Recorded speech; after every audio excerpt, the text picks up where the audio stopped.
Hi, everyone, and welcome to this week's In Conversation. For the next hour or so, we are going to talk about the great subject of wine. And there are very few people better chosen to do this with than my guest this week. Born into a wine-loving family, he was drinking wine every day from the age of 7.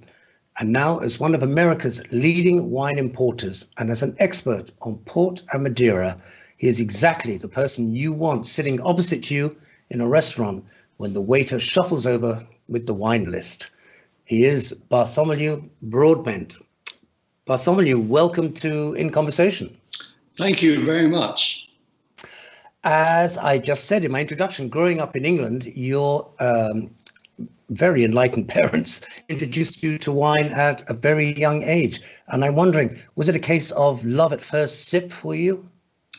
Well, my mother claims that I had wine before milk. I never really knew if that was true. So when my own children were born, I had twins. They're now 15 years old. I made absolutely sure that I could say that. And so I took a glass of Chateau Yquem into the hospital. And before they had any milk, I just put a little dab of Chateau Yquem on their lips. Not enough for them to ingest, because obviously they weren't formed well enough to process alcohol. But it was just enough to be able to say they had wine before milk. But when I was drinking wine, this was back in the 60s. I was born in 62. And so the house wines at home were the 1945 Bordeaux, 1961 Bordeaux, really great wines. And because of my father, who worked for Christie's, we had really, really great wines. And he made sure that we always tasted every wine that he brought home for dinner. It didn't mean we didn't have orange juice or Ribena or other stuff as well. But we did. He did tell us what we were drinking, and not enough to bore us, but just enough to tell us what we were drinking so that we knew what great wine was when we tasted it. Wonderful. And have you carried on that tradition with your children? Yeah, so it's really annoying because my children go to an American school where they're told that alcohol is bad for you. And yeah, I'm sure in obviously in excess it is, but they don't tell you that wine is also the most healthy drink in the world. And in moderation is extremely good for you. So my children are 15 now, and they're not really interested in wine. But I know that one of the things you wanted to talk about was how to get interested in wine, how to make someone interested in wine. And I did discover the other day with a bottle of Guntram German wine from a Auslese, nice, relatively sweet wine. I gave them a taste of that. It's low alcohol too, which is good.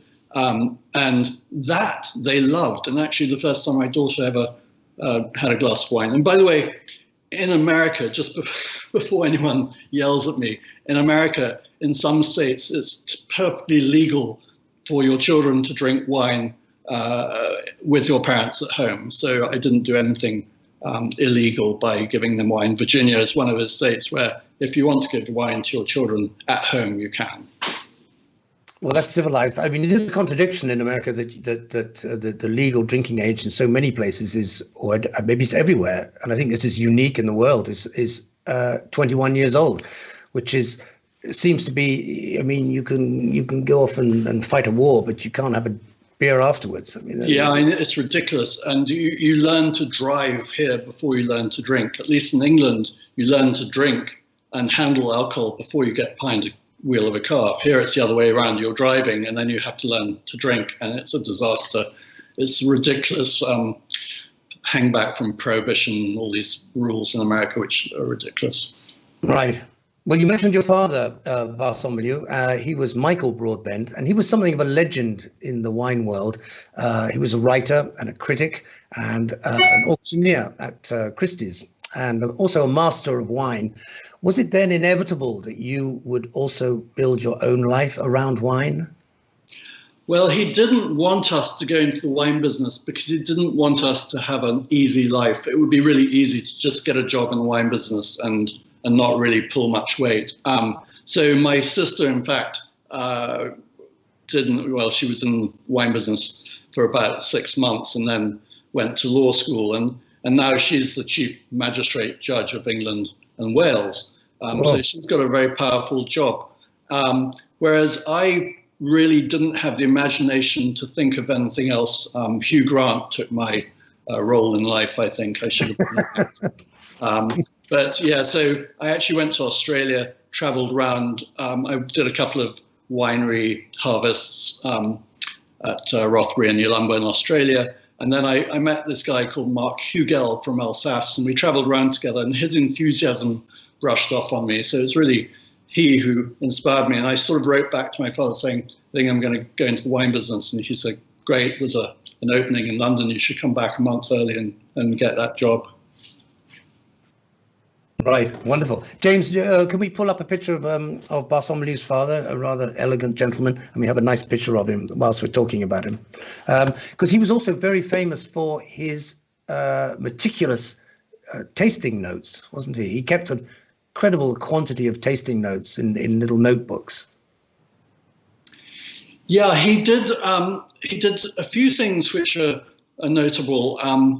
One was he wrote these tasting notes, over 90,000 notes on wines which he tasted, and he converted it into a book called The Great Vintage Wine Book, and it was the first book ever written with tasting notes, and that went into several editions, eventually being called Vintage Wine. He also wrote a book called Wine Tasting, which I have a copy of here. Oh, wonderful.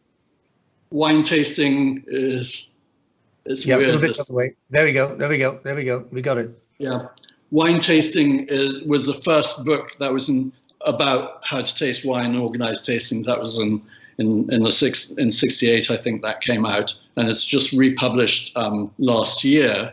And then he also started the wine auctions for Christie's in 1966, which was the first time wine auctions were created, and then he started them with Hubline in America, and then started the Napa Valley Wine Auction with Bob Mondavi, and so those are the three main things which he did, which made him well known in wine.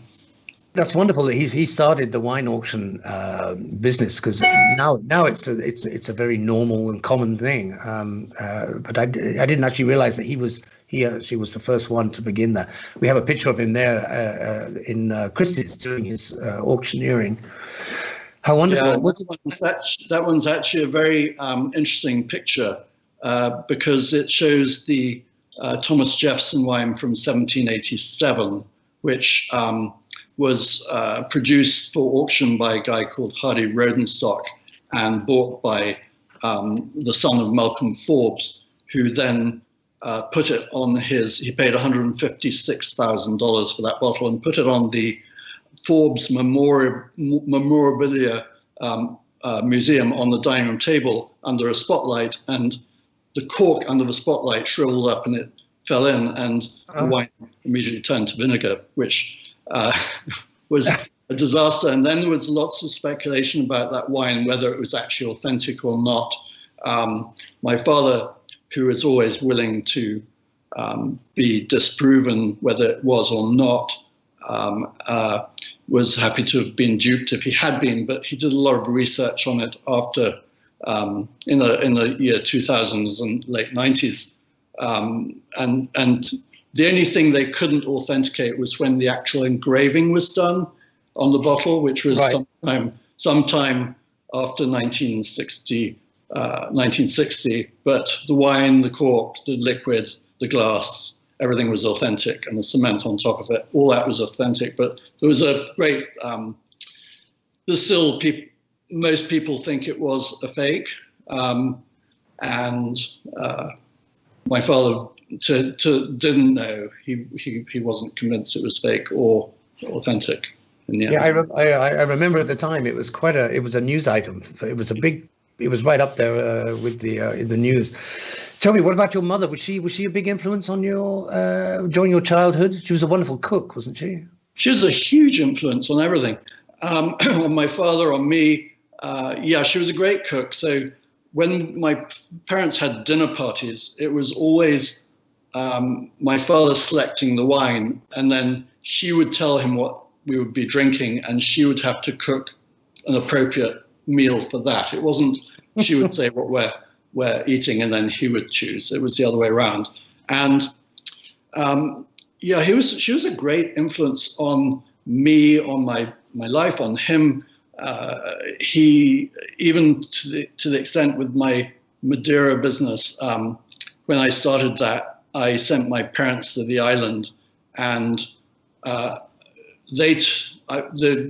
idea was like they would come up with the blends for wines and select some older wines for bottling as Broadbent Madeiras. And she sent her notes back, and one of her notes was so much better than his, and one of her notes was, "This one's a deathbed razor." And I called her and said, "What's a deathbed razor?" And she said, "Well, if I was on my deathbed and someone gave me a glass of this, I'd just get up and be fine. I'd be invigorated." Sadly, I didn't have a bottle of that with me when she was on her deathbed, so I couldn't prove the theory. But she had very imaginative flair, and she also, she was influenced on him in some ways, that she would always type his decanter columns, and also she typed his first books. And if she didn't agree with something he said, she would change it. And quite often, she always went to his seminars, when he was doing wine tastings, and she'd sit next to him, and she'd be writing. Everyone thought she was writing notes. In fact, she was writing letters to me to send off to my boarding school. And I think the only really reason she went with him was to stop the girls from coming after him, or vice versa. So she was great. She was a great character. She's lovely, and she's a very, very pretty woman too. She has a little mischievous eyes. You know, she looks like she looks like a woman who had a lot of humor. She had a sparkle in her eyes, and she was very mischievous. You know, I always say it's better to be. Nothing could be worse than being called boring, and she'd be much rather shocked than bore, and she did that quite often. Well, you had in many ways, I mean, certainly from the outside, I don't know whether this is the case, but you seem to have had a magical childhood in many ways, because you also traveled a lot in Europe, helping your parents to catalogue and pack up the wine cellars of great chateaux and castles. I imagine in order to take them to Christie's to be auctioned. That was presumably why you were doing it. That must have been a wonderful experience for a young lad. Well, it was great. I mean, my parents weren't very good at French, so they sent us to French schools and in London. And my first trip to Bordeaux that I can remember was when I was 5, and they put me on a plane, and I was received the other end by the family that I was going to stay with, and I got very sick because the woman was allergic to salt or something. So I didn't know, it wasn't old enough to know I should put salt in my food, and all the rest of the family were. So I got sick, and my parents had to pick me up. But that was my first trip to France. And I always did exchange holidays with kids from the Seychelles boys from Angleterre and things like that. But more interestingly was in every Easter holiday after 1966, when my father started the wine auctions Christie's, every Easter holiday he would take us to France or maybe Germany, Austria, wherever he was going. He was pillaging the great wine cellars, and so we would go and stay in these glorious chateaus, and every morning we'd trek down to the freezing, damp, cold cellars, and my mother would sit on a couple of cases of wine. He'd have me pull the bottles out of the racks and tell my mother what the bottle was, and she would write it down. And sometimes he'd be there, but quite often he'd be sitting in the sun on a deck chair, enjoying the nice weather whilst we were in the cellar getting dirty and cold. And my sister wasn't the most obliging of children, and she was a bookworm, so she'd be reading somewhere. So my mother and I packed up these amazing cellars, and then they'd be shipped off to to England for the auctions, and the very, very best bottles would be put in the boot of the car, the trunk of a car, underneath all the children's dirty laundry. So when we got to the English customs and the customs man opened the boot to check, he'd see this dirty laundry and wouldn't look underneath to see these, great sort of 1805 Lafitte's and things like that were stashed underneath, being transported back to England. Because your young hands in those cold cellars of those chateaux must have been handling some fabulously expensive and wonderful wines. I mean, it's quite a very trusting of them to let you actually go anywhere near them. I've always been extremely careful, and that's because when I was, I don't know, maybe 3 or 4, I broke something in the kitchen, and to teach me a lesson, my mother went to get one of my favorite toys and broke that. And as a result, I am always extremely careful not to break things. So she broke your toy. Oh my God. Yeah. So I'm very careful. So they trusted me with the bottles, and they also used to send me across Bordeaux with stashes of money and say, this is how you get to this person to pay this money, whatever they would. I don't know why I was paying people money, but it was very trusting of them. Yeah. No, it sounds like you had great parents, really. They sound wonderful. But so now you're living, Bartholomew, in Richmond, Virginia. And before that, you were in California. So what, just jumping ahead in time here, what precipitated the move to the United States? Well, just on the Virginia bit, I was in San Francisco for 21 years, and I met a girl who I thought she said virgin, but it turned out to be Virginia. So that ended up us moving eventually to Virginia about 12 years ago. But the reason I moved to North America originally, so I was working for Harvey's wine merchants in Pall Mall in London, where all those great fancy men's clubs are, gentlemen's clubs, the proper ones with armchairs, not where people take off their clothes. But so these gentlemen's clubs, and one of my clients came in after a boozy club lunch, and I had to keep him quiet because we had the directors of Allied Breweries in the cellar, in the basement, having a board meeting. So this guy came into my shop, and I had to keep him quiet. So I gave him a glass of sherry and shoved him in a cupboard and locked the door. Every 20 minutes, I opened the door. He'd come out of a boozy club lunch, so he was already a bit pickled. And after about 5 glasses, he said, they'd like you in North America. And it turned out he was consulting to some Canadians. So he got me a job in Montreal, and then I got transferred to Toronto. This was when I was 20, in 1982.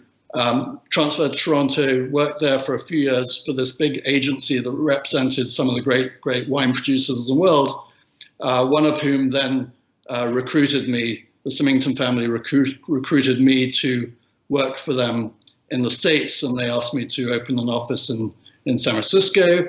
And then the job was to go around America teaching Americans about port and to build a port market and become their importer for their wines. And so that was the next 10 years of my life until I reached a glass ceiling, didn't marry one of their daughters, and decided to start my own business in 1996, which is the Broadbent Selections.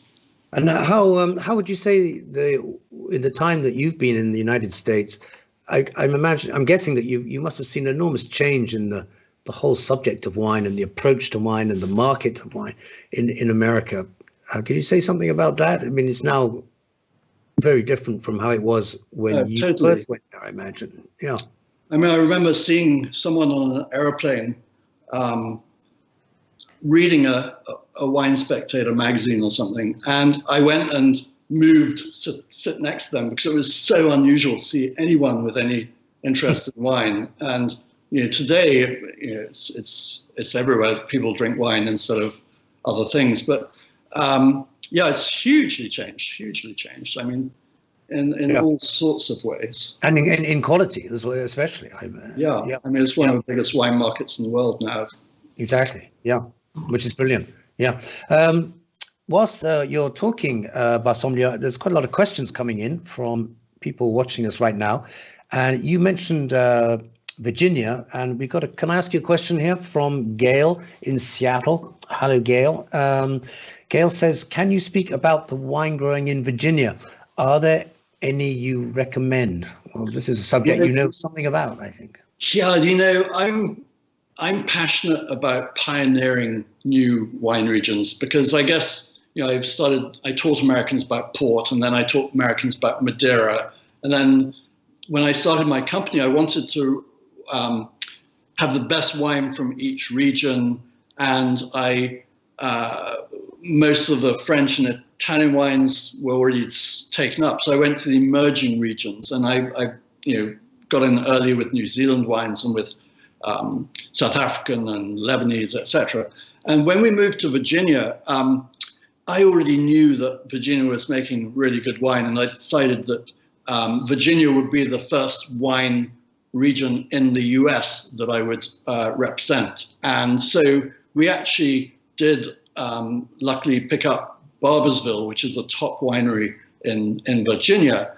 And at that time, Virginia wine was really only sold in Virginia. So we pioneered that and started distribution around the US. And so in Seattle, actually, you can buy Barbourville wine in Seattle. The distributor there is Winebow. And Barbourville, the Virginia wines are more European in style.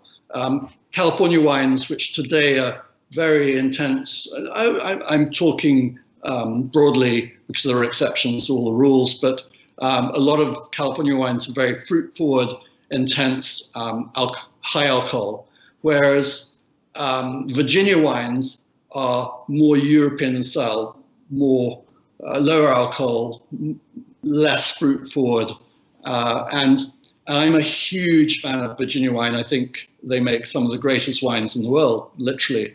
I'm a judge every year for the Governor's Cup, which judges the top 12 wines of Virginia.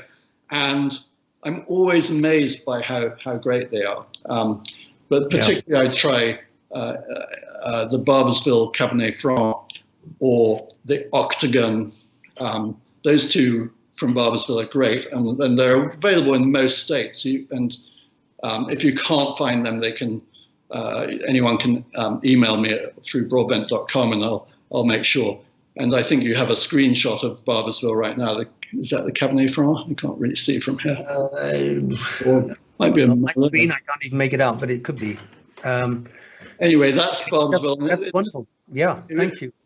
Unfortunately, Thomas Jefferson, when he planted vines in Virginia, they didn't survive because of phylloxera. He didn't understand, and also there's a humidity in Virginia which they didn't understand how to overcome. So Virginia wine really is, in the past 30 or 40 years, it's become, and now it's I'd say it's up there with Oregon, Washington, and California in terms of quality. It's number 5 in terms of volume because you have New York State, which does a lot of volume, and whereas Virginia is more versatile, it has more styles, whereas somewhere like New York State is more Riesling focused and that sort of thing. Right. Okay. Gail, that's a pretty full answer for you there. So you know what to buy now in Seattle. In 1966, you told us you created Broadbent Selections, initially specializing in port and Madeira. 1996. 66 was Christie's. Did I say 66? Oh, I'm sorry. Okay. So yeah, that was your father and Christie's. I'm sorry. 1996. Let's just talk about Madeira. Well, first, here's a question for you. This might seem incredibly ignorant, but what is the difference between port and Madeira?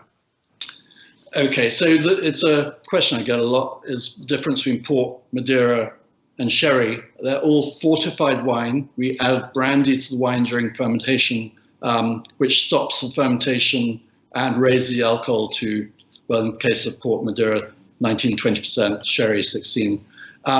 But once you've fortified these wines, sherry comes from Spain, and it's aged on a particular yeast, which gives it a particular tang, whereas port is Portuguese, as is Madeira. Madeira comes from an island which belongs to Portugal. And port is aged either in barrel or bottle for a very long time. Whereas Madeira, during the process of making Madeira, we heat it, we cook it to 115 degrees Fahrenheit, which is about 56 Celsius, I'm guessing. And we cook it to simulate the voyage between Europe and America when the barrels of Madeira were used as ballast in the bottom of the boats.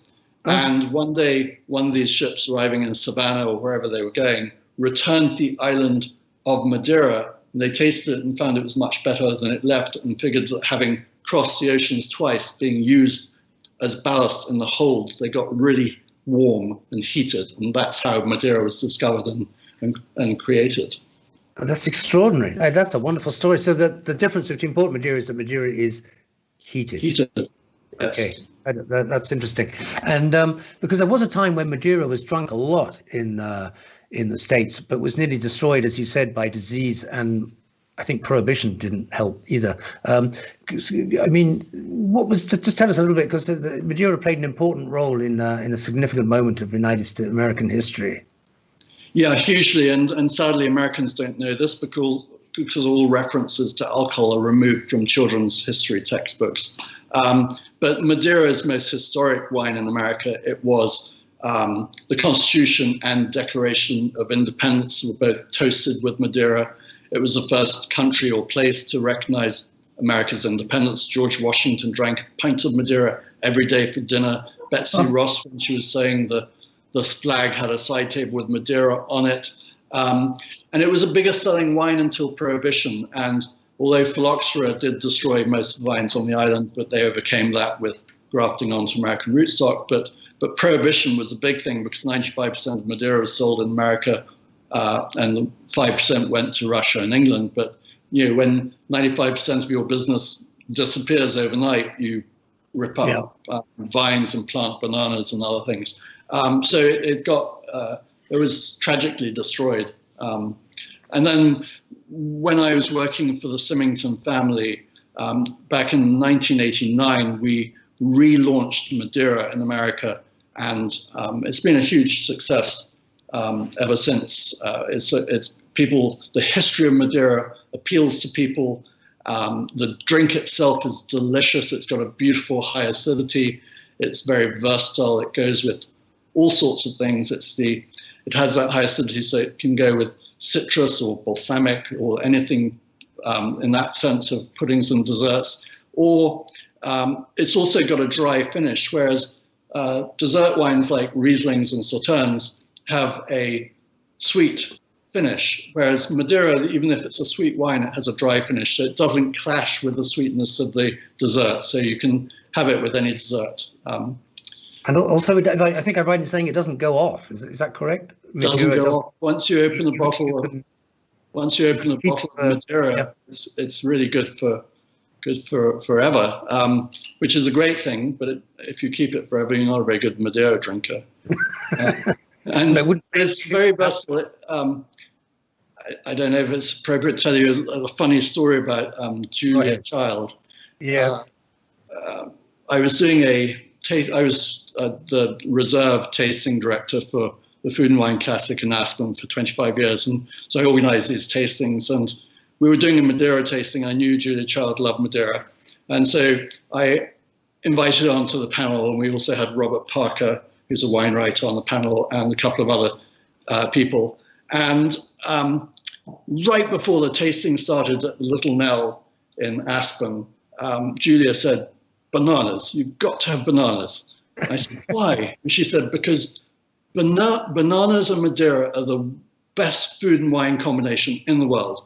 So I ran to the organizer of the Little Nell and said, "We've got to have bananas." So I think they actually went and bought some. And they came back a little while later, and they sliced banana into a little dish and put it in front of everyone. And at the end of the tasting, one of the tasters raised their hands and said, "Can I ask a question?" I said, "Sure." And he said, "Well, why do we have dishes of bananas in front of us?"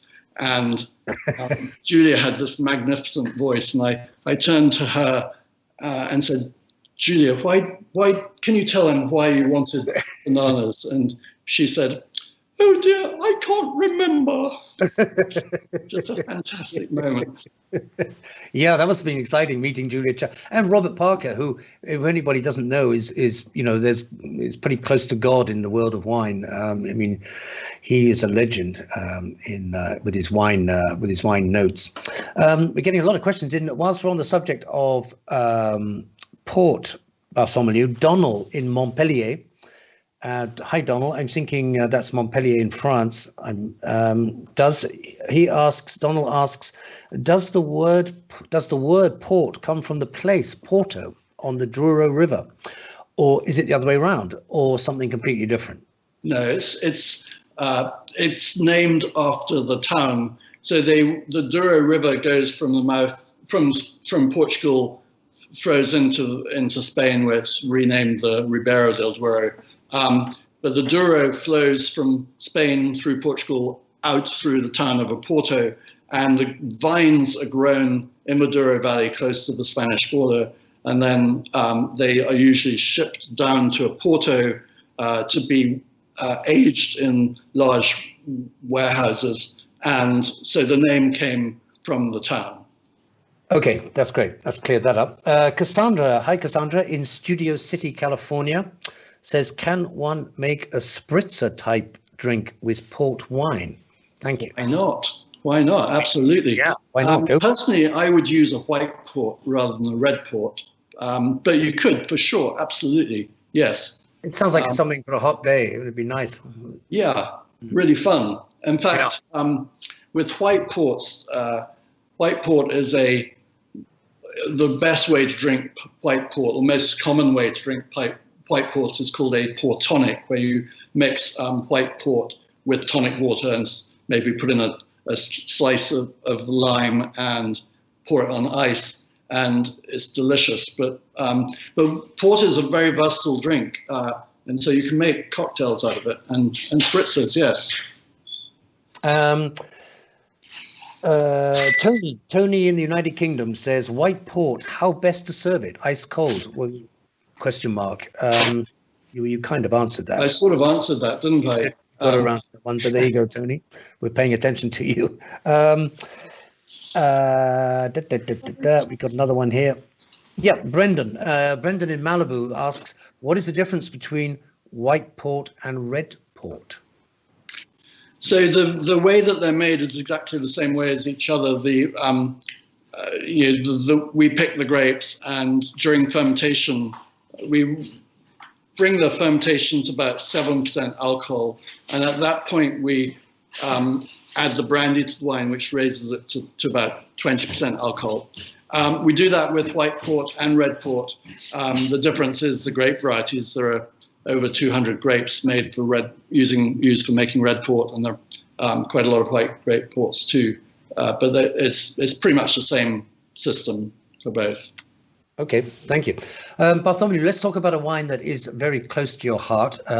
In fact, I've read somewhere I read that it's you've described it as your all-time favorite wine. I'm talking about Chateau Moussard, which is a wine I was surprised to find from the Lebanon, which I think a lot of people would find that unexpected.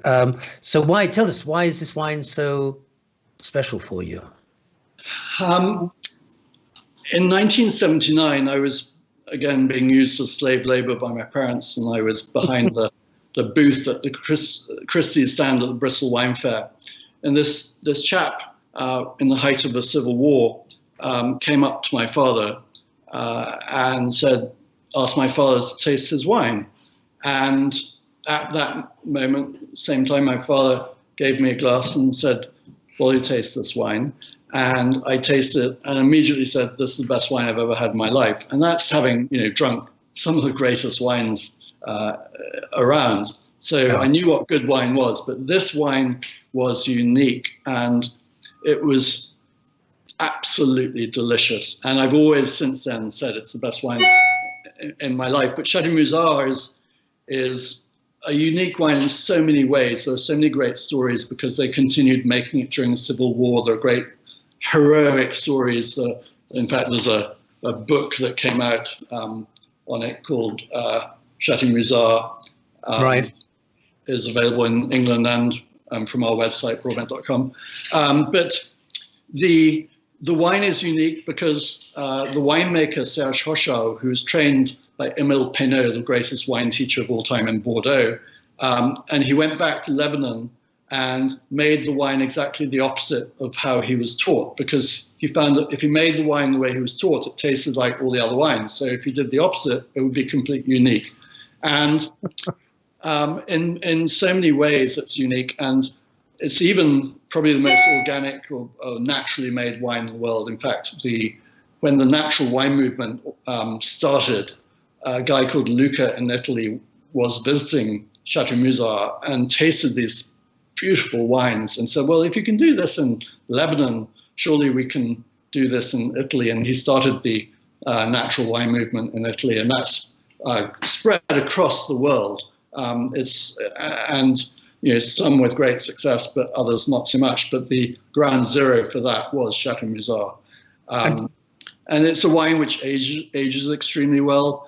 There's white Chateau Musards which age even longer than the reds. To give you an exact idea of it, Serge used to say, if you open a bottle of Chateau Musard and don't drink it, just taste it, take a sip every day for a month and see how it evolves. And so actually last year when they were writing this book, they asked me to taste a bunch of vintages for Chateau Musard to write notes, and probably a dozen or so, maybe more white wines. And so I opened them, tasted them, sent my notes in. And then over the next 6 months, I'd go back to the glass, which had some wine in it. I just covered the glass. And after 6 months, they were still evolving and tasting great. So you can't do that with any other wine in the world. Fantastic. Tell us, you mentioned his name, Serge Hochau, of the Chateau Musard. I mean, he was from what I've read, he was an extraordinary personality. I think personality is the word to use. And one of the things that was amazing about him was he continued making wine during a civil war when the actual vineyards were really right up on the front line, and they would, well, you can tell us more about that. Yeah, no, the tanks used to go around the vineyards. Because everyone had such respect for this wine, they wouldn't plow over the vines with tanks. And whenever the shelling was really bad, he would go and stand in the vineyards to experience what his vines were experiencing. And he was heroic and continued making it. There was a time when most of his family had gone back to France, and he needed a piece of equipment for the vintage in the winery, and he rang his brother and said, you have to send this out. And the brother said, no, it's too dangerous, you've got to come back. And he said, no, send it. So eventually he sent it to the airport in Beirut, which was the other side of town, which meant going across the green line of safety. And on the way to the airport, he saw a death squad where people were being pulled over on the other side of the road. And he got to the airport, picked up his piece that he needed, and then had to decide, do I go back the same way or do I go back on a different road? The death squad usually moved from road to road, so he gambled and he went back the same way. Luckily, they'd moved on. But his wife, Tanya, was less lucky. She actually was driving and encountered the death squad where the guy in the car in front of her was stopped, and he was pulled out and shot. And then they came to her, they opened her door and said, and for some reason, the soldier looked at her and said, drive, don't look back, drive, slam the door. And she drove off and looked in her rearview mirror and saw the person behind her being shot. So scary times. She went back to France at that time. There are stories of how Serge, there was one time when he was fed up with evacuating down to the basement of his building every night. He lived on the 14th floor of a building at that point, and he had the entire floor. Each resident had an entire floor. And so one night when shelling was really bad, he just decided to stay. He sat in his bedroom, opened a bottle of 1972 Chateau Musard, poured it all into one large glass that held a whole bottle, and every time shells went off, he would take a sip. That night, every window in his building, in his apartment, was blown out except for his bedroom window. But the woman in the floor above him, above his room, was killed that night. So there were times where it was really hairy. And so when they discovered him in 1979 at the Bristol Wine Fair, my father said, "This is the discovery of the year." And then Decanter magazine named Serge Hochard the very, very first winemaker of the year, not just because he was making great wine, but he was also making them under the harshest conditions of all winemakers in the world. And that's become an annual award, but it was sparked by this great Serge Hochard. He was a great character, a philosopher. He's known as much for his philosophies as he was for his wines. And to me, I met him when I was working, well, after meeting him at the Bristol Wine Fair, I worked with him in Canada when I was working for his agent there, and then shared offices in California with his importer, so eventually, after starting this company in '96, Serge moved his wines to us, and it's a great passion of mine. Gosh, wow, what a story! Wow, how lucky you were to meet a man like that. I mean, really. And yeah, that's wonderful. And I was just going to ask you though, do you think Lebanon, which once again is going through particularly tough times at the moment, I mean, Chateau Moussa is going to rise above this once again? Oh yes, well, that blast was the explosion. That was just such a tragedy, which killed 200 people in Beirut last month. Absolute tragedy. Yeah, of course they'll rise above it. The winery wasn't impacted, but that was the biggest explosion in the world other than Hiroshima and Nagasaki. It's just unbelievable what happened. But yeah, it was extraordinary. Yeah, really tragic. Bartholomew, you mentioned natural wine, and can you, because I'd like to know, and I'm sure other people would, can you just define what natural wine is? And is it the same as organic wine?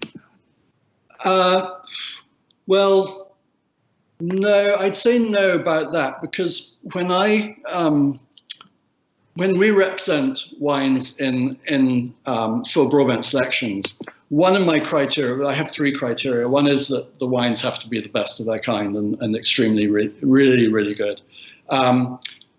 2, the people have to be people you want to work with. Life's too short to work with people you don't like. So ethical people with wines with good stories. But thirdly, wines which are made as naturally as possible. And in a case of Barbersville, which we talked about in Virginia, because of the humidity, you can't actually make a wine completely naturally. You have to protect it against humidity. But other than that, you can make wine as naturally as possible. Natural winemaking, organic winemaking are different because, well, we have a list of wines which are organic. We have vegetarian wines, we have vegan wines, we have natural wines. They're all slightly different categories, but by natural, I would say unadulterated, unmanipulated wines, whereas organic would be you haven't added chemicals which aren't natural. Does that make sense? Yep, that makes sense. No, you cleared that up for me. I've got a question here from Stephanie in Pasadena. Hi, Stephanie. Stephanie says, I immigrated to the United States 42 years ago with part of my heritage from Lebanon. I'd like to know the name of the gentleman. Can you put it on the screen? Stephanie, we're talking about a man called Serge Hochard. That's Hochar. I can't put his name on the screen for you, but Hochar. And there you go. Linda in Roanoke, United States. If Stephanie goes to my website, broadbent.com, and navigates to the wine, that means our wine, it'll tell her the spelling, That's true. etc. Yeah, it's on the. Yeah, there you go, Stephanie. That's where you got to go. Yes, Linda. What type of glass is best for drinking port or Madeira? What type of glass is best for drinking port or Madeira? When I was 19, working at Harvey's in Pall Mall, I went to a wine bar for lunch, and clearly the person who was serving me was fairly new to wine service. And when I asked for a glass of port, she brought me a full pint of port. I drank it, and I don't remember going back to work that day. I don't remember anything else about that day, in fact. But so that's, any glass is great, but there are some bad glasses which I really don't like. One is the small, tiny little glasses, because you can't swirl the wine around and you take one sip and it's gone. And brandy snifters are no good, because those are designed to accentuate the smell of brandy, which makes you not want to have that third or fourth glass of port. Whereas, I think Oh, great! You got it right there. Yeah, either one of you can use a red wine glass, or you can use a white wine glass. But I would do pour it up to there about 2.5 to 3.5 ounces is a good pouring. And if there are more than three people there, you might want to have 2 bottles handy, because it's so delicious, and you might just need a second bottle. Linda, there you go. Your question has been answered. Hunter in San Antonio, it's not a question. He just says, this is almost like a history lesson through wines. How interesting. So thank you, Hunter. That's kind of you to send that in. Well, I think there's a good point about that. I think the people who join the wine business are attracted to it because it encompasses so much. It's history, it's geography, it's life, it's art, it's chemistry, it's everything. And I would much rather have dinner and talk about wine for work than talk about nuts and bolts in the factory. Yeah, it's a fun topic, and I'm with you on that one, Bartholomew. Yeah, absolutely. I mean, well, you brought me nicely on to my next question, which is to a lot of people, including myself, the whole subject of wine can be very intimidating. And one lifetime just doesn't seem long enough to justify all its complexities. All those hard to pronounce names, and how to pour it, and what glasses to use, which we just had, what to pair it with. So there's an awful lot to know. For someone who really is interested in wine but knows nothing about it, how would you advise them to enter into that rather large and intimidating and complicated subject?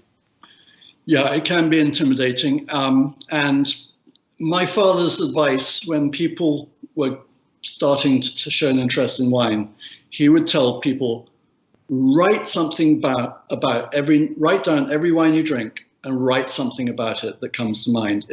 Even if it just starts off saying, I like this or I don't.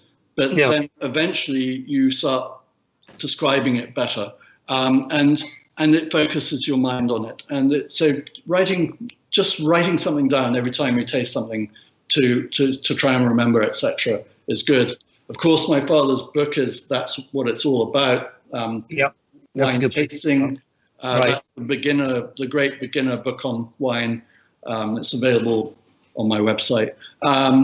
Then also rely on the advice from your small wine merchants, small wine shops, and if a restaurant has a sommelier, ask advice. When I'm in a restaurant, you started the whole conversation saying I'd be a useful person to have in a restaurant to choose a wine off a wine list. I actually hate doing that. I don't like choosing wines on wine lists. But what I do when I'm in a restaurant is I always try and taste new things. If I'm not drinking my own wines off the wine list, I'll look for new stuff, and I'll pick my price point. When I go to a restaurant, I'm usually wanting to pay somewhere between 30 and 50 That's sort of my normal price point for wine on a restaurant wine list. And I'll pick I'll pick 3 wines, which I don't know. And I'll tell the waiter to go and choose one of these 3 wines, which is my price point. And I tell them to choose the one with the least alcohol, because that's very important to me. But otherwise, I would ask the advice of your sommelier. Say what type of thing you know what you're going to choose on the restaurant in the restaurant. Ask the sommelier what he would advise to go with this within your price point. Make sure you give him more price point so you don't get guilted into paying something way more money. Right. Or if you're with guests and you don't really want them to know how much you're paying for the wine, you could say, could you advise something in this sort of range, and show them a price on the wine list, and they are happy to tell you what to order. They love that's what they want to do, is they love to teach you and introduce you to new wines, and I think it's just important to taste and taste different things all the time. Yeah, absolutely, and because I mean, I'm talking to you now from my home in France, and there can be a fantastic amount of snobism around wine, and the advice I've been given in the past was just go with what you like. If you enjoy it, drink it, and don't get hung up about is it from this year or this vintage or this particular. Yeah. So I think that's what you just said was good advice. It's funny because England became the center of wine world. You're from Bristol, I believe, or nearby. Yeah. And Bristol was a great shipping port in England, but London became the trading center of wine because the English weren't great winemakers back then. And so they would bring in wines from all over the world and choose, whereas in France, they were not considered great experts, or considered great winemakers, but they really only knew the wines from their own regions. So there weren't, and this was before Stephen Spurrier started wine education in France, and of course now there are people in Parisians and people in France who know about wine, but in general, winemakers really only know their own wine. They don't know all the wines from the world. So that's where England suddenly found itself being the biggest influence on wine in the world. Right. Noelia in New Jersey says, why is it most important, because this is what you were just saying, why is it most important to you to order a wine with the least alcohol? Is it because the wine is better, or because you can then have more of it? The latter, actually, surprisingly. No, one of the great, people think I say that because they think that I think that wines are not balanced with when they're more alcohol. No, yeah, you can have great wines at very high alcohol levels, which are perfectly balanced. The problem is that until about 20, 30 years ago, almost all the wines were around 12.5% alcohol. The oldest wine I've ever had was carbon dated to 1670. It was a white wine. It was only 6% alcohol. But because wines really weren't made above 12.5%, 13% alcohol until relatively recently, and it's a beverage which humans have been drinking for thousands of years, literally, and 6,000, 7,000 years. And we weren't the first. Monkeys and birds were drinking wine way before us from grapes, which were just fermenting on the ground. But the thing about that is that our brains have not evolved quick enough. So winemaking has evolved, and there are much higher alcohol wines now, but our brains are used to lower alcohol wines. So, we can, you and I can sit down and share a bottle of wine that's 12.5% alcohol and not feel drunk at that point. We could even maybe want a glass of port afterwards. But if we share a bottle of wine that's 15% alcohol, we'll get 2/3 of the way down. We'll be sloshed. And if we want anything else, we'll finish that bottle, but we'll be drunk by then. To give you an idea of how much impact this has, let's say you drank an entire bottle of wine that was 12.5% alcohol, and I drank an entire bottle of wine that was 15% alcohol. The difference in alcohol intake would be equivalent to nearly 3 vodka tonics. So Whoa. would you drink a bottle of wine at 12.5% alcohol and then ask your friend for 3 vodka tonics? They'd think you were nuts, but that's what you did when you drank a 15% wine instead of 12.5. Or more significantly, if you're in a restaurant and you're going to drive home, 2 4-ounce glasses of wine at 14.5% alcohol, you're over the drive limit probably everywhere in the world. In America, where I live, 2 glasses of wine at 12.5% alcohol, you're probably under the drive limit in many parts of the world. And when you get to lower alcohol wines, some wines, German wines can be 6%, Portuguese wines are 9 or 10%. You can drink a lot more. And yes, I'm not a huge fan of water. I think you were going to ask me a story about water. So I like to drink wine, and my family have always drunk wine instead of water. So we prefer to get most of our liquid intake from wine, or wine, coffee, tea. So sorry, you brought up the water story. I got to let you tell it because it's quite a good story. This is you developing your palate at a very young age. We're going back to your childhood again now, aren't we? Yeah, well, I think children's palates are way more sensitive. So the sooner someone starts learning about wine tasting, the better. My palate at 16, when I was taking notes, I was looking at my tasting notebooks from when I was 16, 17, 18, 19, are so much better than I am today. But when I was I guess I was probably 4 or 5, my parents felt I should be drinking more water, and they wanted me to drink more water, and I didn't like it. I refused. And eventually I said, okay, I'll drink it if it comes from the upstairs bathroom, but I won't drink if it comes from the kitchen sink. And they couldn't believe there was a difference, because their palates weren't sensitive enough to detect that difference, but I could. And so they did a blind tasting of these 2 waters, and I easily identified this one's from the bathroom upstairs and this one's the kitchen. So they couldn't figure out what it was about. So they went up to the attic, and there were 2 tanks of water. There's one tank which fed the kitchen, and the other one which fed the bathrooms. And the one which fed the bathrooms wasn't covered. It had dead pigeons floating on it, so it had a lot more flavor. And that's my water story. So you like your water to have a little top note of dead pigeon. A little bit of that could catch on. Yeah, gaminess. Pat, hi Pat, thanks for watching. You're in Richardson in the United States. This is a interesting question.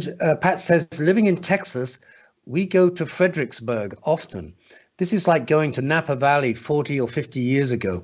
Have you had the opportunity to try Texas wine? And if so, how do you see it developing in the future? I didn't even know there was such a thing as Texas wine, but you probably know a lot more about this than I do. Yeah, there are some very good Texas wineries. There's one particularly good sparkling wine producer. In fact, every single state in the Union, all 50 states make wine, which would be surprising. I would Texas has potential to make more and better wines. They're not in the top 5 producers in terms of quantity. After Oregon, Washington, California, New York, and Virginia, then you have a whole slew of other good ones, but Texas would be one of the better ones, and New Mexico makes good wine. So yeah, some pretty good wines from there. That's good to know.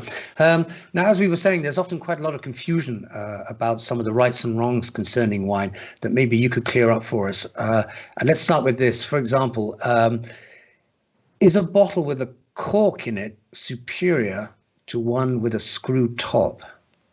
Definitely not. Okay.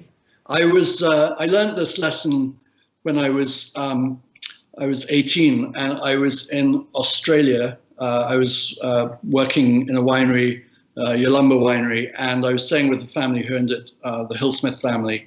And one night they poured me this wine from a screw top bottle. It was called a Pusey Vale Rhine Riesling. And it was delicious. And they said to me, "What do you think of this wine?" And in my naivety, I said, "I think it's delicious, but I hope you never use screw tops." And they said, "Well, for a start, this is our wine. We make this wine." So a bit embarrassed by that.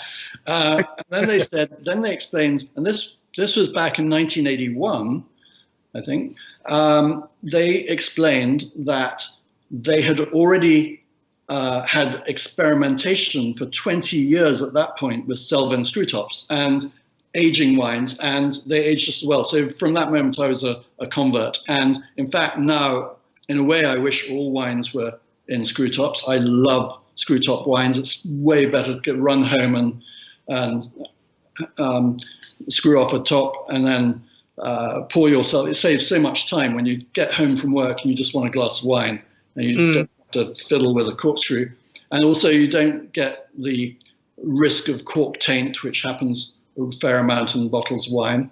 And it's just more convenient. You then put the top back on. But no, screw top wines can be as good or are just as good as cork wines. It's purely a marketing thing. It's nothing to do with quality of wine.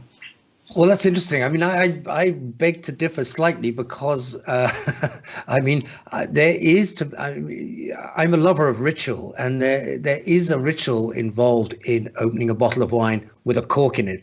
There's all that lovely paraphernalia, the corkscrew, the little brush to dust away the top of the lip of the wine, and also the lovely sound that the cork makes as it just pops out of the bottle. Yeah, I mean, if you stand at the head of a table in a dinner party and you uncork a bottle of good wine, it's a lot more enjoyable than just unscrewing a cap, isn't it? Wouldn't you say? Yeah, I mean, if you're having a dinner party and you have a really fancy wine that needs a duster to dust off it, and yeah, it's maybe a fun ritual, but to me, it's just a pain in the butt. Okay, right. Okay. Bartholomew, do wines breathe? Should they be decanted before drinking? Is there such a thing as breathing wine? Yeah, so what they mean by that is to aerate, to allow the wine to open up. The main purpose of decanting is the process of pouring a wine into another vessel. Usually it's called a decanter, but it could be a jug. And the reason for decanting, the best reason, is because with an old wine, the pigment of the skin, the color from the pigmentation of the skin of grapes, solidifies and drops to the bottom, and it becomes sediment. So as a wine ages, you will get sediment, or if a very fine white wine could have tartaric crystals forming and sit on the bottom. But you want to remove the wine from the sediment, so you decant it into a decanter or whatever you've got, and then you pour the wine and you don't get any dregs coming into your glass. That's the main purpose of a decanter. Right. My philosophy on decanting otherwise for the breathing, if you're having a really great wine that needs to breathe, or is going to evolve, if it's a really great wine that is going to evolve once you've opened it, you want to see that change as it evolves. So I would not open it much more than, maybe right before dinner, an hour before dinner or so, open the bottle, because the amount that it's going to change is going to happen in the glass, and you want to see that progress of change. Right. Now, some people say, well, a young wine needs to breathe. Well, then maybe you should be letting it age till it doesn't need to breathe. Young wines, if they're so massive that they're unpleasant if you don't aerate them, why are you buying those massive unpleasant wines? Why don't you buy something that's slightly more balanced to begin with and doesn't need to have that aeration? But so that's my answer on that. Right, lovely. Red with meat, white with fish. True, false? Well, the Chateau Musard, we were talking about Buck Zatren, because Chateau Musard red goes extremely well with salmon or beef. The white Chateau Musard thinks that it's the red wine and goes better with meats. But generally speaking, white wine is better with sort of seafood, and red wine is better with red meats. Chicken, you can go either way. But what I would say is white wine is much better with cheese than red wine. A lot of people think you should have red wine with cheese. It's not very good with red wine. White wine is always much better with cheese. Really? What, even a blue cheese? Would you? Well, a blue cheese, I wouldn't have a red wine. I would have a port. Yeah, of course. Yeah, yeah. But a white port or a red port? A red port. Sorry. A red port. Okay. Port. Yeah. No, Port and Stilton, or port and Camembert, stuff like that. But a lovely a brie, or some softer, lighter cheese, that would be good with white wine, not with red wine. Fantastic. Next one up is, if a wine's expensive, it must be good. Doesn't cost more than $30 to make any wine in the world. So no. If it's expensive, it's either the marketing. They've produced an expensive wine and a small quantity of wine that's it could be supply and demand that's driving the price up. An expensive wine could be very rare old wine, but I get from South Africa. I drink a wine called De Wetsoff Chardonnay, which is it's probably about under $15 a bottle, and it is delicious. It was built from cuttings of vines from Drouhin's Clos des Mouches vineyard in Burgundy, and it's a fantastic Chardonnay. It's as good as any Chardonnay up to $50-$60. So no, I think it's all about marketing. When you go for expensive wines, you're paying for either supply and demand, marketing, but it's not the cost of making it. Right. There are great wines. Like I was just drinking a wine from Portugal under $10 last week, and it was about 15 years old, and it was spectacularly good. So you don't have to spend more than $20 to get a great wine, and a lot of wines under $10 can be really delicious. We have a wine called the Curator, red and white, which are delicious, and they're under $10. And then one of the wines, my everyday drinking wine at home, is made by a chap called Adi Badenhorst in South Africa. It's called Secateurs, and it's a red wine blend, which is it's about under $15 or around $15, and it's delicious, really, really good. So you don't have to spend a lot of money for wine. That's reassuring. Lovely. Stephanie, I mean, I have another computer here on my left, and questions are just pouring in, excuse the pun. I hope Stephanie. Yeah, Stephanie in San Clemente says, I hope you continue this interview for a long time. So very interesting. Thank you. Well, thank you, Stephanie. That's lovely. Yeah, we're not quite done with you yet, Michael. Drinking wine is good for your health. True or false? Absolutely true. It's the most healthy drink in the world. Obviously, drinking anything with alcohol to excess is not good, but wine has all the nutrients you need. It's got vitamins, it's got tannins, it's the most healthy drink in the world. It's what 300 years ago we drank because water was contaminated. It had cholera and it had other diseases, so you couldn't drink water. So we've been drinking wine for thousands of years, and that's been the thing that really harmed the reputation of alcohol was when gin was introduced, and people started drinking that like it was wine. Yes. They got hammered. But wine is a very, very healthy drink. Thank you. Sophie in Dumfries, my home country, says, love Dumfries. You love Dumfries. She says, a weekly show on wine perhaps would be very interesting. Thank you for your wonderful and informative discussion. So yeah, maybe we can sign you up for a weekly show on Viking.TV, which would be great. Oh, here's a question from Peter in Winston-Salem in the United States. Now, this makes no sense to me at all, but it probably will to you. What is your sort of Scuppernong wines? Thank you for your discussion on wines. Very exciting. Do you know what a Scuppernong wine is? Scupper, Scupper. Nong. No, the thing that's jumping to my mind are the great wines from Eben Sadi in South Africa, who's one of the top wine producers in the world. He makes something that sounds similar to that, but unless I saw the spelling of that, how do you spell it? Scupper, as in Scupper. As in Scupper, with Nong on the end. Scuppernong. I'm not sure what that is. Sorry. You'll have to help us out on this one. Yeah. I'm going to have to look it up, though. I got a feeling he'll come back to us if he's still watching, which I think he probably is. Haley in Ormond Beach says, "Does Alaska make wines?" Yes. So, thank you. Even Alaska makes wine. Gosh, I'm learning something all the time here. Alaska makes wines. How extraordinary! I would never. The last state in America to start making wine was North Dakota, but otherwise every state makes wine now. Yeah. Okay. Well, this nicely brings us on to, I think, we're getting slightly near the end here. Mark in Fremont says, "What do you think of English champagne? I hear they're quite good." And there's another question which links into that.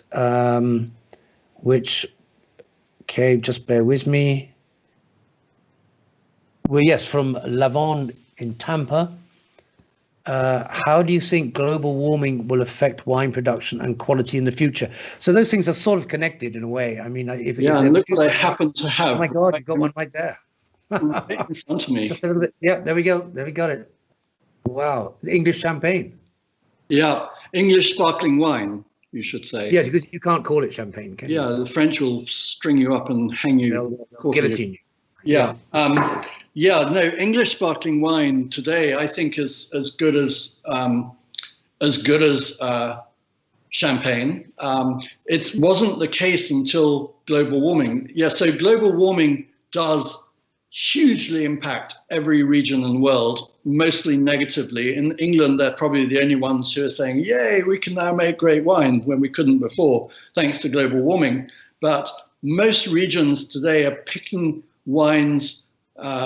picking their grapes a month earlier, maybe even 2 months earlier than they used to historically. So in the past 10 years, it's dramatically increased, and every single winemaker that I know in the entire world complains about global warming and are scared of what's the impact of global warming. It's a real thing, and it's a huge, huge impact.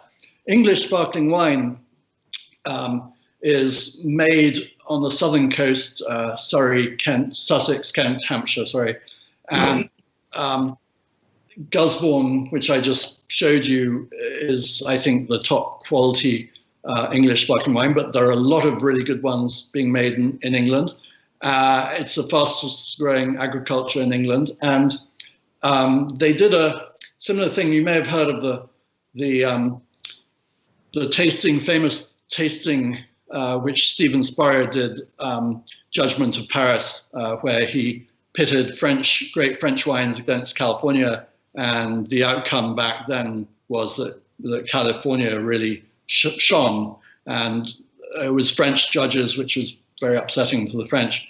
But there was a similar tasting of English sparkling wines in Paris, pitted against Grand Marque champagnes, and they were all French sommeliers judging, and every single somm basically picked the English wine as the better wine, and they each thought they were picking the French wine. So it was a bit of a shocker. It's happened again. Good heavens! Yeah, I love drinking this wine. I drink this wine. I had a glass on. I had a bottle on Saturday. Shared a bottle on Saturday, lovely. And it's just delicious. Do you drink wine every day, Bartholomew? Well, obviously. I mean, what a weird question. Yeah. Okay, as the words came out of my mouth, I thought that was a stupid question. Actually, it's interesting. Yeah, I have wine for lunch and wine for dinner. But my parents, who, even though they were deeply steeped in wine. They were not huge wine drinkers, but they did have champagne every morning for breakfast because they thought that the champagne went much better. The orange juice was boring without champagne in it.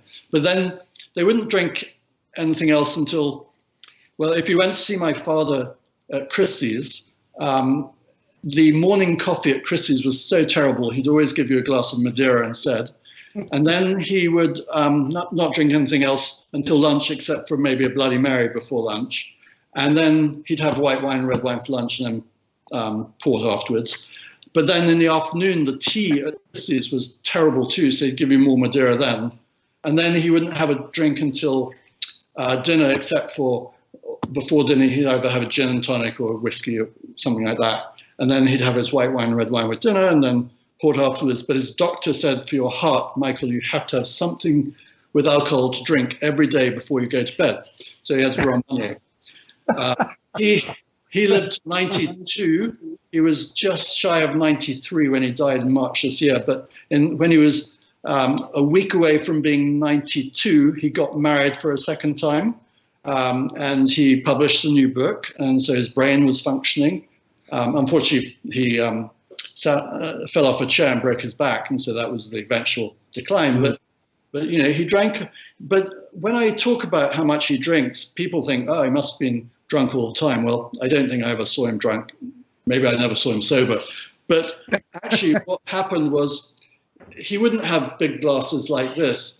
They would have, you know, a glass of wine to him would be maybe 1 or 2 ounces, or maybe 2 ounces for lunch of white, and then 2 ounces of red. But they weren't big sort of whopping glasses that you get in restaurants in America. Wine glasses have gone up in size. Yeah. And he was also very concerned. He didn't want to drink and drive. He was worried about drinking and driving. So he went to these big dinners, which was a frequent thing he did with my mother. He went to these massive dinners where there'd be a lot of wine served. So he would make sure that after dinner, my mother would sit in the back of a car, and he always had a chauffeur's cap. So he'd make sure he had a dark jacket and put on a chauffeur's cap and drive her home, because he figured the police would never stop a chauffeur driving the lady home. You know, so I was very careful about drinking and driving. I'm liking your father more and more the longer this conversation goes on. He just sounds a wonderful man.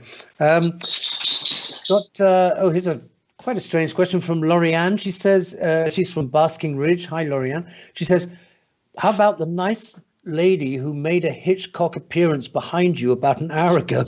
Was that your wife? And is she as influential in your life as your mother was to your father? You don't have to answer this if you don't want to. That's so funny. I'm actually at my office. This is the kitchen in my office. I'm not at home. I live about a mile from here. That was not my wife. That was one of the women who worked for Broadbent Selections. Our offices are upstairs, and she just came back from lunch and didn't realize I was on a call. So she's already got. It's got a lot of fans. She's got already. So. Yeah. So my wife used to drink nothing but red wine, and then one day, about 15 years ago, I gave her a glass of Spy Valley Sauvignon Blanc from New Zealand, which we just started representing, and from that day on, she drinks it every day, probably at least half a bottle a day, and it's a delicious wine. So there are 2 wines that are everyday wines: the Spy Valley Sauvignon Blanc, and there's the Badenhorst Secateurs Red. But this has a good story. If you look at the label, if you bring the label back, the label, you'll see it has Morse code under the name Spy Valley, which may read Spy Valley, but sometimes they trick us and change it. It's called Spy Valley because from this winery, you can see 2 huge structures that look like massive golf balls in the distance, not too far away. And they are actually American satellite listening centers. They're spy centers. And every single cell phone call made in the world is recorded there. And it's a bit worrying. But But so the people who own that winery, the Johnson family, are just fabulous, really fun people to work for. But they also have a great story because of that. So every winery we represent has to be delicious. It has to have a good story, and it has to have good people behind it. Thanks. Yeah, nicely put. I just want to say a shout out to Gail, to Jim, to Peter, and to Shirley, all of who are telling me, which I'm going to tell you, what Scuppernong is. Gail says, Scuppernong grapes are a local southern grape, very sweet wine made by grandmothers. Peter says, Scuppernong is a Native American grape variety, produces sweet wine. It is immune to insects in the area. Well, there we go. You should need some in there because you've got an insect flying in front of your camera. Yes, I know. Yes, yes. There is a grape in Virginia, which is a local hybrid, actually.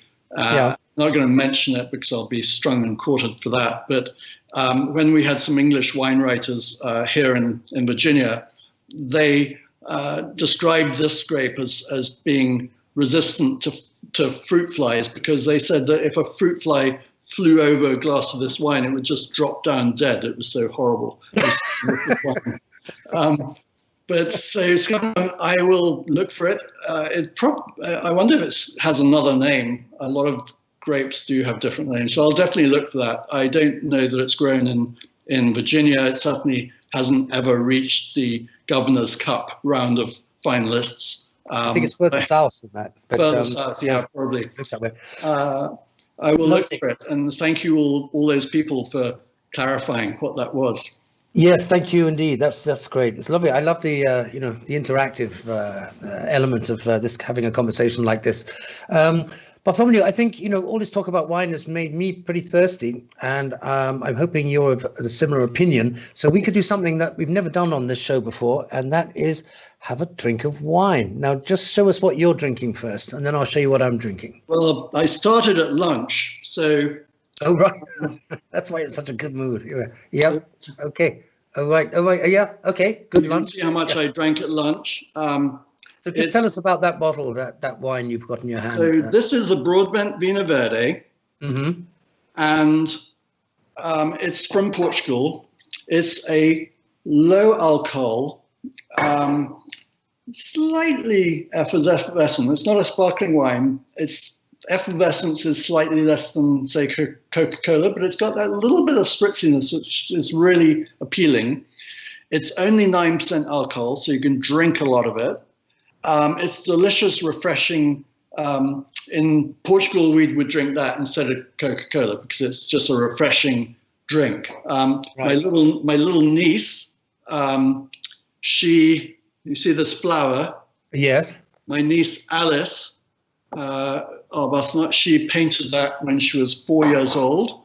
It was a Christmas card sitting on the fridge, and when we were going through designs for labels for this wine about 15 years ago, they were all boring designs. I pointed to the fridge and said, that's what we need. We just need something like that, something that's fun. This is not a serious wine. It's just a fun drink, delicious drink. And so we used it. It's been a huge success. Of course, she's now 21 and saying, hey, where's my... where's the money? Yeah, and so I will pour a glass of this because I can. Well, whilst you're doing that, Bartholomew, I'm going to pour a glass of my own. I should just tell the viewers that the idea was originally that we both taste your Broadbent Vinho Verde. But in France, it's impossible to get, at least around where I live. But I did manage to find a bottle of Vinho Verde, which cost me the grand sum of €3. I think that's about $3. There we go. I'm sure it's very good. Yeah. Mine is. So let me try. Mine would be about $9 a bottle, $9.99, $7.99 to $9.99, depending where you're buying it. That's pretty reasonable. Yeah. And so you bought a screw top wine too. Yep. Well, I had no choice.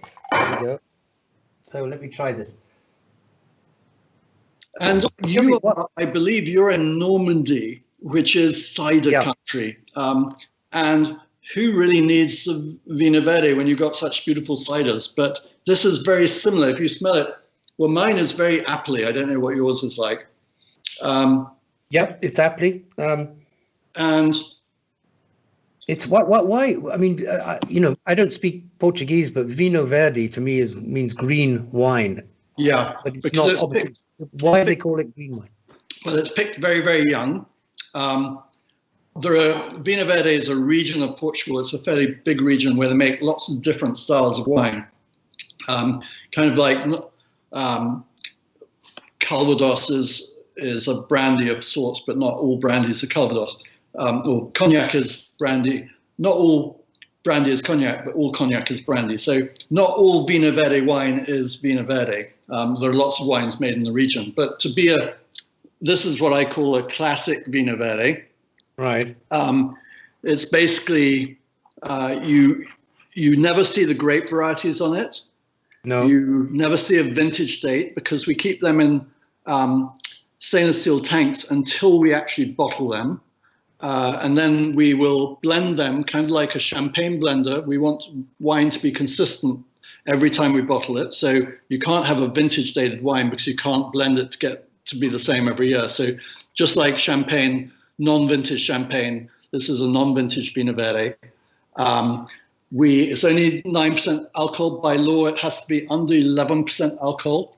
There's one small pot of region where it could go up to 12%. But if you have a wine from Vino Verde that's above 11 or 12%, you know it's not a Vino Verde. It has that traditional little spritz. The spritz comes from, when we bottle it, a tiny bit of CO2, which we put into the bottle at the time of bottling, which gives it that lovely sort of fresh, spritzy character. In all honesty, I'm liking this, and it's got a little zing to it, and it's light and it's crisp, and it's something not a lot to dislike about this, and it's not strong. I mean, you could easily drink half a bottle of this at a sitting. Half a bottle. A whole bottle. Yeah. I mean, I can imagine it on a hot summer's day. An aperitif on a hot summer's day would be just perfect for something like that. Yeah, and it goes well with seafoods. It goes well. It's I've actually it's only 9% alcohol, and I've on many occasions polished off a bottle. Most people can drink a bottle of this very easily without feeling the effects of alcohol because it's so low. And it is just a refreshing drink. It's available most places around the US. Right. Probably in every state, I would think. It's also available in England, and currently it's available in Germany. People should follow me on Facebook because when things like this pop up in Germany, I announce it on my Facebook page. My name's not too hard to find, Bartholomew Broadbent on Facebook, but right. I'd love to see all your people come and join us there. Yeah, it's delicious. It is very drinkable. Yep. Bartholomew, I'm going to just read out the last, and it's not even a question, it's just a compliment. It's from Judy in Torrance. Judy, it's good to know you're watching. Judy says, wonderful. 2 charming British men educating us on wine. Thank you, gentlemen, to help us through the difficult time. Wasn't that sweet? I think you're the one doing the educating, but it's been a great pleasure talking to you, Dominic. I'm the educator, you're the charmer. Thank you so much for your stories and for, as Judy says, for educating us and for giving us an insight into your world of wine. So, well, I hope we all get back onto. I've been on the Viking Sky cruise ship, and it was just I've done a lot of cruises because I've been a lecturer on many cruise lines, but the Viking Sky was the best experience. It was just fantastic, and so sad we can't do that now, but hopefully one day we'll all be back. And drinking a glass of Vino Verde. Yeah, can you imagine this on the deck? On that aquavit deck as the sun goes down? Yeah, be perfect, wouldn't it? Looking at some fantastic view. Wouldn't that be gorgeous? Yeah. Bartholomew, I toast your health, and it's been a real pleasure. There we go. Thank you. Thinking the camera. It's been a pleasure talking to you. I wish you well. Thank you so much for joining us tonight. Thank you for your time. Thanks. Goodbye. Bye. Wow, wasn't that fantastic? That was just great. Coming up right now, if you're interested, right after this streaming is a short video with Karina in the wine country of Portugal. So take a look at that if you've been inspired by tonight's conversation. That's it today from me. It's been a really wonderful conversation from my point of view, and I hope you've enjoyed it too. Until next week, thank you and good night. A delicious sweet wine forever linked with Portugal is port. The formula was discovered by two Englishmen in the 17th century at a monastery in Lamiego. The abbot there used brandy in his winemaking to stop fermentation, creating the taste the world soon came to love. In the passing centuries, the Douro River Valley blossomed into a major wine region. The tasty grapes thriving in this unique microclimate. Though the views are breathtaking, less than 20% of the land is arable, yet there are 155 grape varieties in this extreme environment. Temperatures here can reach 40 degrees Celsius, with no rain for weeks on end. But the soft rock just below the surface is easily split, allowing the roots to reach down sometimes 60 feet in their quest for water. Fighting these elements for centuries, the vineyards have grown so strong they rarely need pesticides. Back in 1756, the Douro Valley was established as a protected wine-producing region, the world's first. And today it's a UNESCO World Heritage Site. At small estates called quintas, you can still experience a tiny bit of what the harvest must have been like. And you can sample Portuguese wines, which have developed a reputation for superb taste and value. Some of the most notable are the ports. Ruby, the youngest port. Tawny, which spends 6 or more years in oak. And Muscatel, a sweet wine from the muscat grape. Another favourite is Vinho Verde from the Minho region, a young wine with a slight effervescence. And of course there's Mateus Rosé, known worldwide for its iconic bottle. The palace on the front is still here and is a vivid reminder of just how much wealth the grapes of this region created. Another symbol of the historic wine boom is the typical Rebello boat with its clinker-built design. They're a hybrid between the gondolas of Venice and the longships of Northern Europe, which is a very strong indicator that the Vikings were here long ago. The versatile Rebello boat played an essential role for centuries, since navigating the once free-flowing river required immense skill. Porto, once the final destination for all the Douro Valley wines, still holds remnants of its bustling past. Restored Rebello boats bob quietly in the harbour. The immense portside caves are still busy aging young port wines. And the docks are now perfect for exploration. Join Viking and let us share with you the best of Portugal's wine country.